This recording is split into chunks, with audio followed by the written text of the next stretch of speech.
Hello viewers, আশা করি সবাই খুব ভালো আছেন। আবারও একটা নতুন ভ্লগে আপনাদেরকে ওয়েলকাম জানাচ্ছি। আপনারা দেখছেন ডেইলি লাইফ ইন্সপিরেশন। তো সঙ্গে থাকুন, দেখতে থাকুন ভ্লগটা।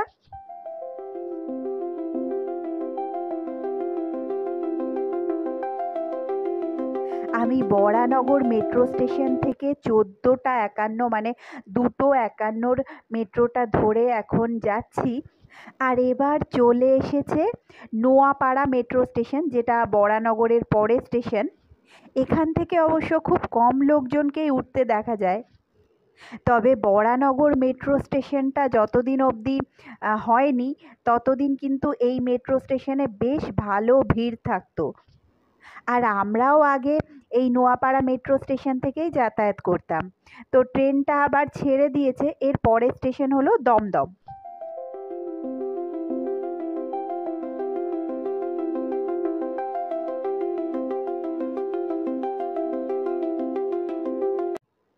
দমদম মেট্রো স্টেশনের পাশেই রয়েছে দমদম রেলওয়ে স্টেশন।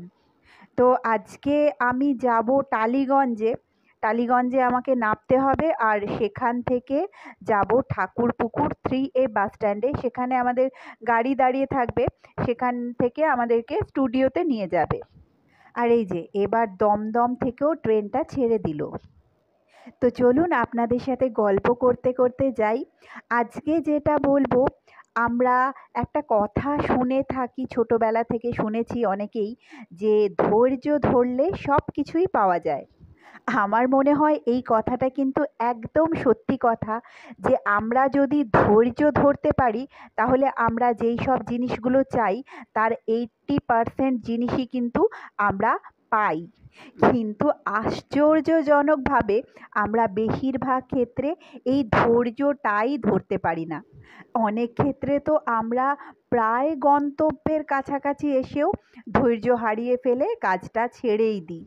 বেশিরভাগ ক্ষেত্রেই আমরা এই ধৈর্য না থাকার জন্য অনেক কাজই করে উঠতে পারি না, বা যে কোনো কাজে আমরা হয়তো সফল হয়েই উঠতে পারি না।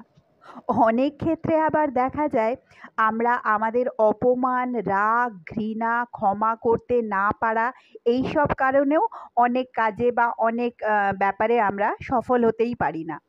তাই আমার মনে হয় যদি আমরা ধৈর্য ধরতে পারি, আর রাগ, ঘৃণা, অপমান, এইসব নেগেটিভিটিগুলো মন থেকে যদি দূর করে ফেলতে পারি, তাহলে আমরা অনেক কাজেই বা অনেক ব্যাপারেই সফল হতে পারবো।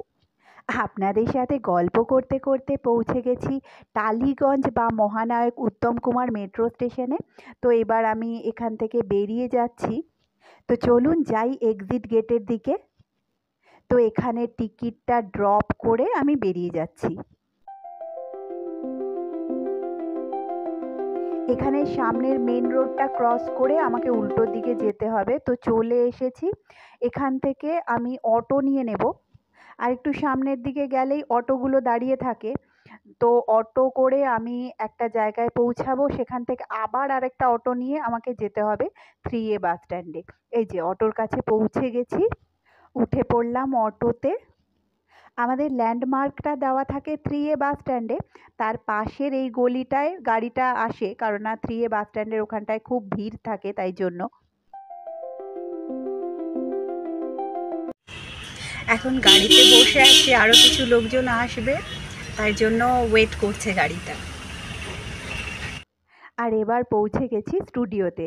তো বন্ধুরা, আজকের ব্লগটা এই পর্যন্তই।